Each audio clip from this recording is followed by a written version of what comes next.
What is up, guys? I am Justina Victoria. I am a psychosexual expert for men and couples. I have an office in Manhattan and I have an office in Cork, Ireland, where I see clients. And if you would like a little bit more information about me and what I do, check out the link below. If you're new here, welcome. And if you're returning, welcome back. It's nice to see you again. Today, we're going to be talking about feelings. Feelings can be kind of controversial and they can be kind of confusing and they can be kind of like annoying sometimes. So, we're going to delve into what feelings really are and how to deal with them.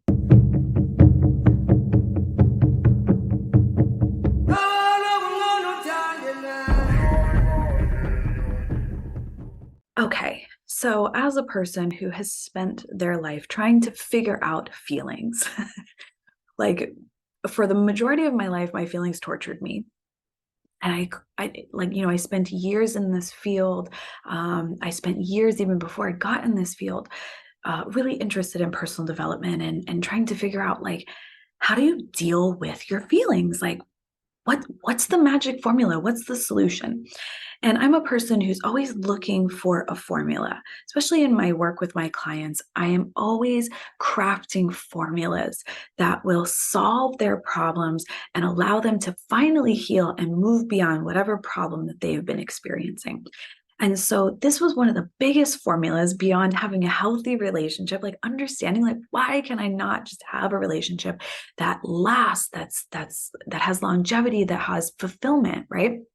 This was one of my biggest things of like, why can't I deal with my feelings, right? So on one end of the spectrum, I would be like stuffing my feelings down, and then they would come out randomly as like panic attacks or like anxiety attacks, or, it really came to a head for me when one of my friends passed away from cancer.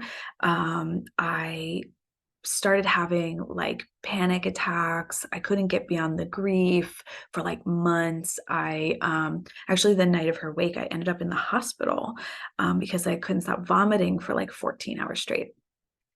And I kind of smile when I think about those times because at the time I was so afraid and I was so confused and I was so disconnected from the intelligence in my body. And I was so afraid, and I just felt out of control in my own body. And I didn't understand why I felt so intensely, so strongly, why I felt so out of control or like what to do about that. So, and now, I look back and it's like, I do understand and I do know. And, after that time, I ended up almost dying myself. And I had really severe PTSD, really severe dissociation, which is where the nervous system becomes so highly dysregulated that you cannot function as a human being. You cannot work. You can't do anything really. If you want to hear more about that, I have another video called You Can Permanently Heal. And it's a little bit about that journey and completely, fully healing from things that were previously thought that were incurable, like PTSD. So part of the reason why I was so dysregulated for the majority of my life was because I didn't understand the function of feelings, right? I just thought that you have these things that happen in your body, they're really uncomfortable and you don't know how to make them go away. But I was like on this search to like figure out how to make them go away. Like I need to figure it out. I will find out how to do this. And I was taught a lot about like journaling and going to therapy and talking about your feelings and sitting in your feelings and feeling your feelings and dealing with your feelings. And sometimes you have to disconnect from your feelings and distract from your feelings and sit with your inner child. And you need to like eat better because your feelings are blah blah blah because you're not eating well. And oh my gosh, on and on and on and on, with all of the reasons why your feelings are not comfortable, essentially, right? And after all that time of experiencing so much dysregulation my entire life. I'm at a point now where I experience very little dysregulation, if at all, on a daily basis. Very, very, very little. If I do experience some dysregulation, I know exactly what it is. And so if you're new to some of this terminology and you don't know what I mean when I say dysregulated, when I say dysregulation, what I'm meaning is that the nervous system is the body is producing stress hormones. Okay. So we can be on the sympathetic side, which is the fight or flight response. So think of that as anxiety, fear, worry, anger. So anything that's fear-based or anger-based is going to be sympathetic. We feel sped up. We feel like, oh, we feel urgent. We feel scared. It's a mobilization of energy. So we feel like we have a lot of energy running through our system. Or you can think dorsal, and dorsal is where we have an immobilization of energy. And in that state is where we feel depressed. So you can think anxiety, depression, right? So, dysregulation is a term that I use often just to signify that the body is producing stress hormones. I could be either in fight or flight, I could be in freeze, or I can be in dorsal. And freeze is where we have both sympathetic and a dorsal activation at the same time. So it kind of trips the system up and we feel like kind of stuck and kind of paralyzed, guilty. There's a bit of perfectionism and paralysis, and I call it like the Chinese finger trap state. Like the harder you try to get out, the more trapped you become.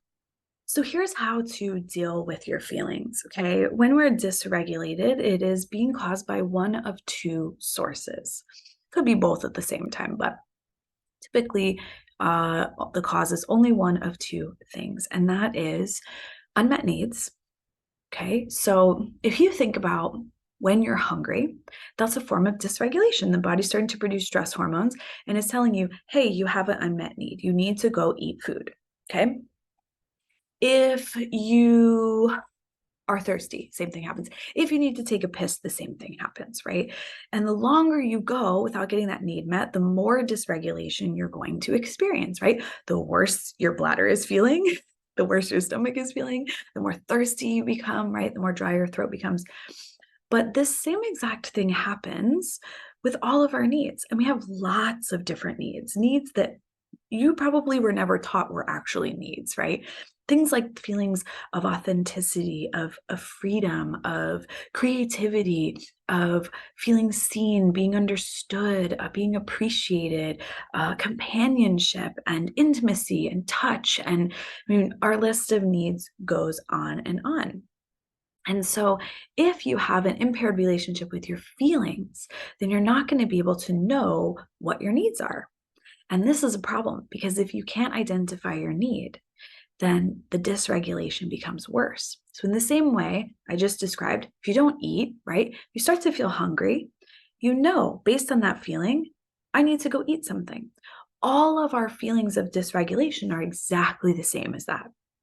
Okay, so it's like, oh, I'm feeling sad, I'm feeling angry, I'm feeling tired, I'm feeling whatever the feeling is, it has a need attached to it because that is what feelings are. They're feedback system. They're just telling you that you have a need that needs to get met, right? If you're feeling bored, there's a need attached to that. You may need stimulation, you may need connection, you may need fresh air, you may need to go outside and ground. Like there are many needs. So dealing with your feelings is really about being able to connect with your feelings and figure out what your needs are. And the first thing I hear from a client, and I even said it myself, every single time we start the process of repairing our relationship to our feelings, needs, and boundaries, they go, well, I don't even know what I need. How do I know what I need? Right? So you have a list of needs.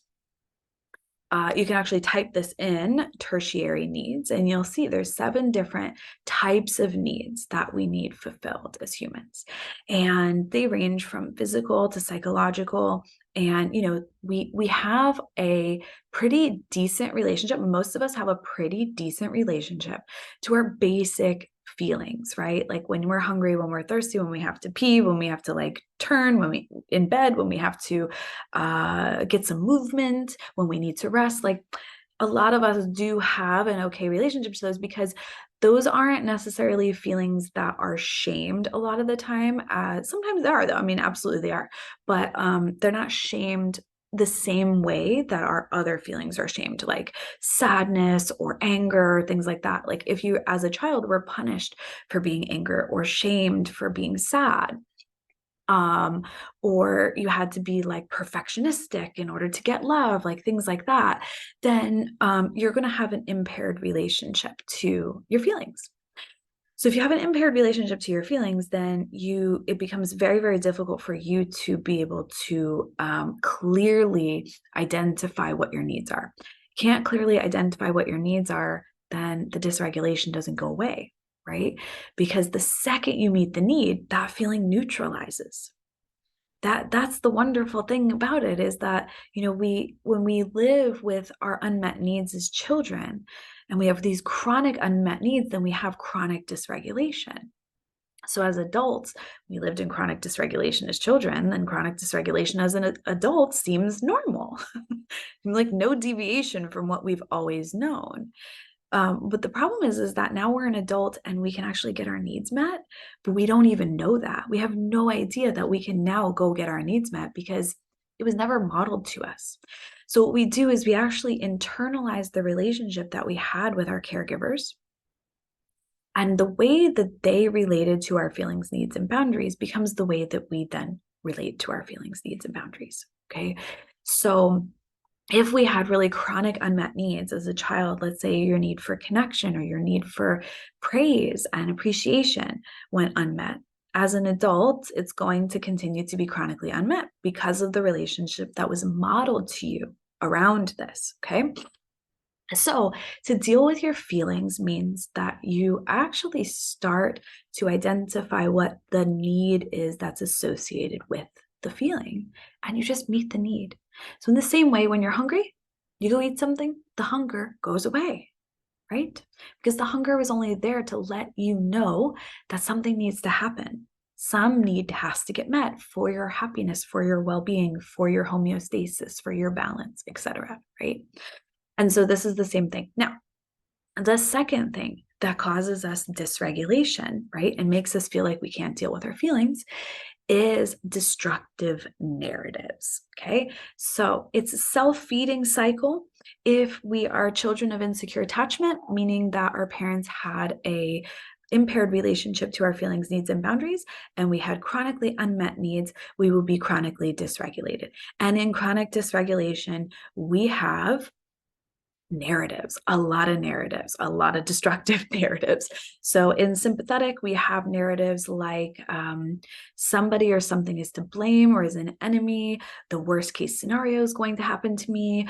There's not enough time. I need to hurry up. I need to get away from this. I need to punch somebody in the face, whatever it is. Like most sympathetic thinking is going to be based in this idea that the worst case scenario is going to happen to me and I need to do everything I possibly can to get away from that. In freeze, we typically have thinking like it's a lot of shoulds and have tos and obligation and perfectionistic thinking and I'm not good enough and obligation and uh, things like I need to try harder. I need to like force this square peg in the round hole. Like, why can't I just get beyond this thing? Why can't I just get momentum? Why can't I make progress? It's very like feeling frustrated thinking. And in dorsal, we're going to be thinking thoughts that are equal to I am alone, no one loves me, I might as well die, no one would miss me, I might as well give up, it's never going to work, no matter how hard I try, et cetera, et cetera. It's all about kind of like nothing is going to get better. So the problem is that when we go into dysregulation, we then have destructive narratives that come up. And these are separate to the narratives that we are taught by our parents. If we have highly dysregulated caregivers, they're going to be teaching us some seriously not healthy narratives, okay? Very limiting things about ourselves that we're not good enough, that we don't matter, that, we have to have something, be something, do something in order to get love. The world is not a safe place. Like the list goes on. Okay. So destructive narratives are the second cause of emotional dysregulation. And so with this, what we do is we isolate the narratives, and there's layers of narratives. So we have our base insecure attachment narrative, we have our subset insecure attachment style narrative, we have our nervous system dysregulation narrative, we have masculine or feminine conditioning narratives, and then we have some narratives that sit on top of that from like, I don't know, school and religion and media and culture, etc. So we can walk around with a lot of narratives. If we're dysregulated, those narratives will feel true and accurate, like a very true and accurate reflection of reality, but they are not. In fact, when you are dysregulated, when your body is producing stress hormones, you are in an altered state. It alters your brain function, and you can really truly feel like what you're experiencing is real and true.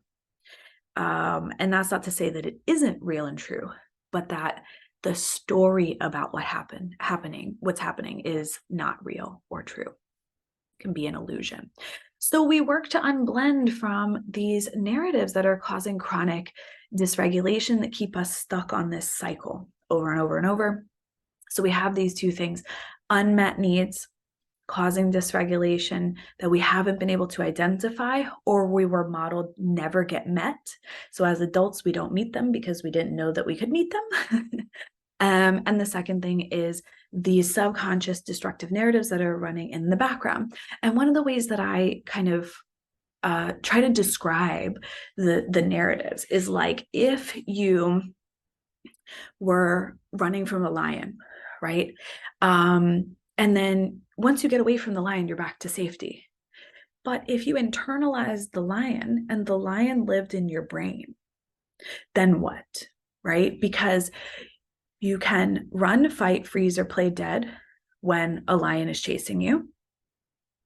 But if the lion is a neural network inside of your brain, you can't run, fight, freeze, or play dead from a neural network. You can't run, fight, freeze, or play dead from a belief system, from a story that you've been telling yourself on repeat over and over. The body will try to do that, which is why we feel dysregulated, which is why we get into chronic dysregulation a lot of the time. But the only way to heal that is to identify the narrative and change the narrative to heal the narrative. So I hope this was helpful. I hope that this helps you to see that there is actually a formula to deal with our feelings and to heal the chronic dysregulation, whether you have always felt very anxious, whether you have felt depressed, whether you have felt frozen, or combination. Some people say that they're anxious, depressed. And, maybe you have dissociation, maybe you have PTSD, you have some really strong dysregulation in your nervous system. It is all completely 100% healable. It just takes a bit of time to peel those layers away of chronic unmet needs and chronic dysregulation that we experience from these destructive narratives. So I wish you well. I love you guys, and I will see you in the next one.